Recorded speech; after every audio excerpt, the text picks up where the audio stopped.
rook to b3, attacking b6, and after g takes f4. Now, supposedly Magnus's idea was just to grab the pawn on b6, and he does it, and that's where knight e3 is taking place, and now bishop to d3, protecting both the bishop and the knight. So far, things are still under white's control. Yeah, but let's talk about, what needs to happen for Magnus to mess this up, because I think a little bit of it is happening right now. Imbalances, right? We're seeing that Hikaru Nakamura with that G5 move has totally found a way to imbalance the game. Yes, it might end up, falling in his face, but he has a position that is losing, right? We know that the position is not good, so he's doing the right thing by making it messy. Yeah, and Hikaru is a true specialist of that. I just witnessed that insane reaction by Magnus. He definitely missed something. He definitely regretted his rook b3. He realized it, but he needs to calm down because everything is still fine. Just keep it together and finish the game.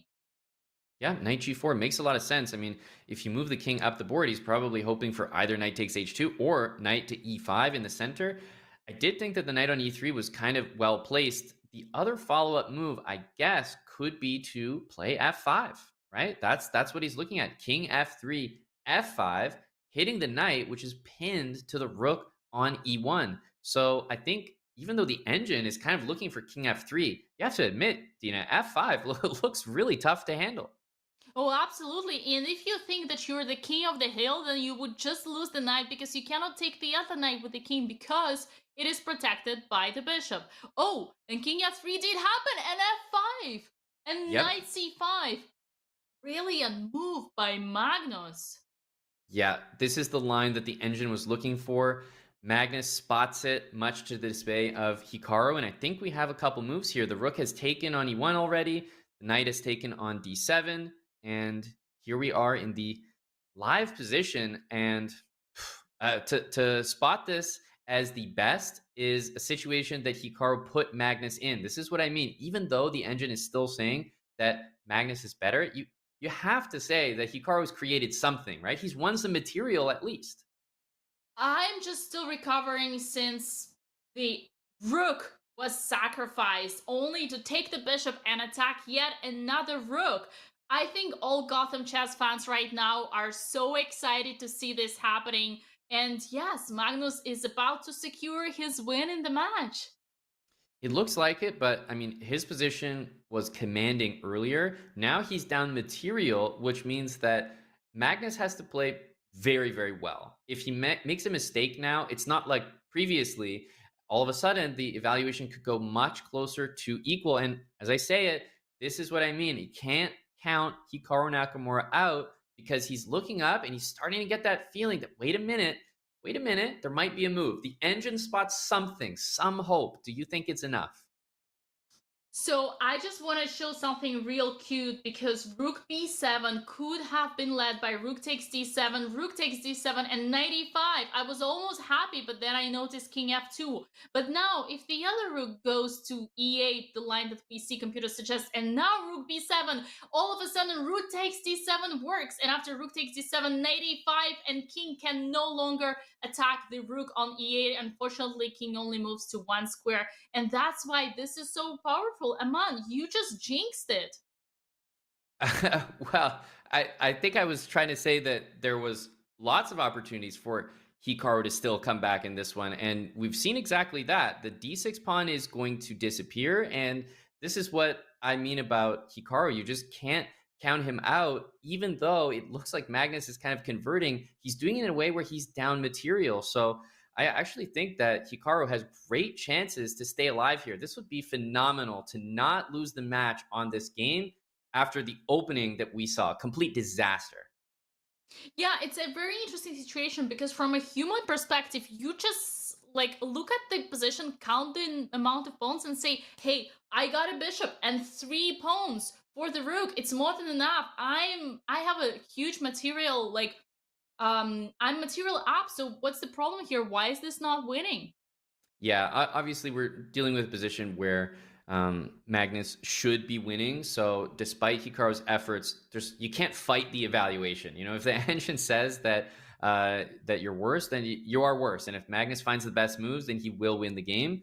But just giving credit to Hikaru as a defender because he's making Magnus work harder than he feels like he should. And that's the type of move that you have to work hard for. King to e5, ignoring the threat to the bishop and making a threat on the knight.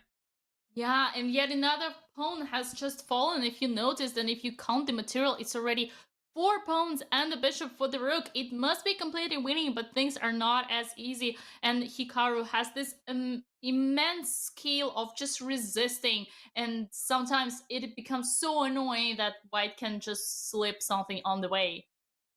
Yeah, Magnus is I mean, he's one of the best for a reason. So even though we've seen tremendous defense, and you have to give it to Hikaru, it looks like Magnus's position was too good. That even when he was making some mistakes, was he ever worse? Did he ever throw it away to a draw? No, probably just didn't make the best move in a position. Now it looks like he's gone back to making the best move, and King e5 stings because if you take the bishop on h7, the king will take on d6, and there's so many extra pawns there that the game will definitely be in Magnus's favor. Yep, and that's why Hikaru is thinking. And now he's playing knight to b7, trying to keep knights on the board, understandably so. Bishop to e4, attacking the knight, rook e8 check, king f4, knight to c5, attacking the bishop. But Magnus sees that he ain't gonna blunder that bishop in one move, and then rook d8, attacking another knight. Hikaru's just trying to be annoying as heck. But king e3, rook e8, and then king d2. Oh my god, I'm just not in time to say all those moves. I'm just gonna watch whatever happens here. Yeah, I think it makes sense to stick with the live board at this point. The moves are coming in so fast, and unfortunately for Hikaru, yes, he's being tricky, but Magnus is just being better. He has the better position, and he's converting appropriately. The bishop covers the knight. King c4, king b5 will happen. The a pawn will disappear, and the rook is just, it's kind of going side to side, hoping for an avenue, some kind of pawn to take. But by the looks of this, at this point, I feel that there's so many extra pawns that Magnus does have this conversion. Yeah, and like, well, one hope here for Hikaru is that the knights are still on the board. So there are still checks, there are still tricks. Hikaru just needs to be resourceful. Oh, This is the only trick that he set, by the way. This is the wow. only reason he played rook g8, and Magnus walked into hanging a piece, and he's still winning. Can you imagine? He's down a rook. I mean, obviously he has 5 pawns, so there's a reason that he's still in this game. But Magnus blundered. He's got a rook less on the board, and the engine is like, yeah, no problem, no problem. Yeah, but that's certainly not the same feeling right now in Magnus's head. Imagine he No, doesn't convert this. completely different. He probably thinks that he almost could be losing this game. This could Yeah. be monumental in terms of the energy shift, the momentum going in Hikaru's direction. Because honestly, maybe Magnus blunders that and still wins the game, which is absolutely insane, but we'll see. Yeah, I do have to explain everybody watching this right now that the reason why white is winning is because this knight has absolutely nowhere to go. And now Magnus finally found the winning plan, which is gonna be to transfer the bishop to b5, and knight is gonna be bye-bye, Danya, bye. So how do you describe something like this? Magnus is obviously, I mean, he's embarrassed. He just blundered a full piece, but is this just Magnus things? He blunders an entire piece to a basic tactic that Hikaru cleverly set up, and he's still winning. It must be so frustrating as Hikaru. Like, what more do you want from the guy? And he's gonna resign. Amazing. He blunders